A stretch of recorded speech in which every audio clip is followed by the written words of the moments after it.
కన్యా రాశి వారికి విశ్వావసనామ సంవత్సర ఫలితాలను దర్శిస్తే ఉత్తర 2, 3, 4 పాదాలు, హస్త, చిత్త 1, 2 పాదాలతో కూడుకున్నటువంటి వీరికి ఆదాయం 14, వ్యయం 2. చాలా చక్కరైనటువంటిది. 10 మందికి దాన ధర్మాలు చేసుకోగలిగిన, అనేక రకాల సేవలు చేయగలిగిన సమయం ఇది.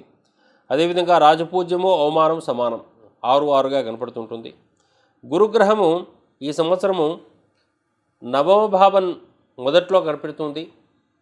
నవంబర్లో ఉంటున్నసేపు ఏదో రకమైనటువంటి సంతృప్తులు ఏర్పడుతూ ఉంటున్నప్పటికీ కూడా ఆ తర్వాత దశమ భావానికి మారుతూ ఉంది. కొంచెం శ్రమ పెరుగుతూ ఉంటుంది. వృత్తిపరమైనటువంటి గుర్తింపు, గౌరవాలు బాగా పెరుగుతున్నప్పుడు కూడా వృత్తిపరమైన కష్టాలు తప్పకపోవచ్చు. అనేక రకాల పనుల లోపల నిమగ్నం కావాల్సి ఉంటుంది. ఆ పనులు నిర్వహించుకుంటూ ప్రశాంతంగా కాలం గడపాల్సిన అవసరం ఉంటుంది.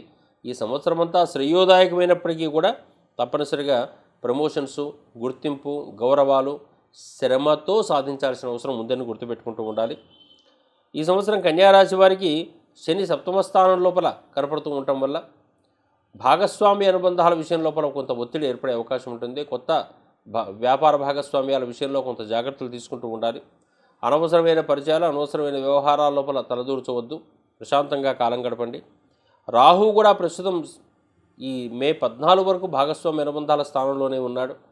అతడు మే 18 తర్వాత 6వ స్థానానికి వస్తున్నాడు. కొన్ని రకాల పోటీలు ఏర్పడుతూ ఉంటాయి. ఇది రాహు సంబంధమైన పోటీలన్నీ కూడా విజయం సాధించే పోటీలు అయినప్పటికీ ఏ రకమైన అనారోగ్యకరమైన పోటీలకు పోకుండా, ఎవరి మీద ద్వేషము, అనవసరమైనటువంటి వ్యర్థమైనటువంటి భావాలు పెంచుకోకుండా జాగ్రత్తలు తీసుకోవాల్సిన అవసరం ఉంది. ఇక కేతువు కూడా ప్రస్తుతం లగ్న సంచారంలో ఉన్నటువంటి వాడు వ్యయానికి వెళ్తున్నాడు.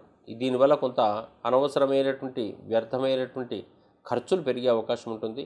మనమే ముందుగా కొన్ని ఖర్చులు పాజిటివ్గా చేసుకుంటూ ఉండే ప్రయత్నం, పశుపక్షులకు ఆహారాలు బాగా పెట్టే ప్రయత్నం, అదేవిధంగా క్షేత్ర దర్శనాలు చేసే ప్రయత్నం చేస్తూ ఉండేటట్టయినా దాన ధర్మాలు పెంచుకుంటూ ఉన్నప్పటికి కూడా ఈ లోపాలను అధిగమించే అవకాశం కనపడుతుంటుంది.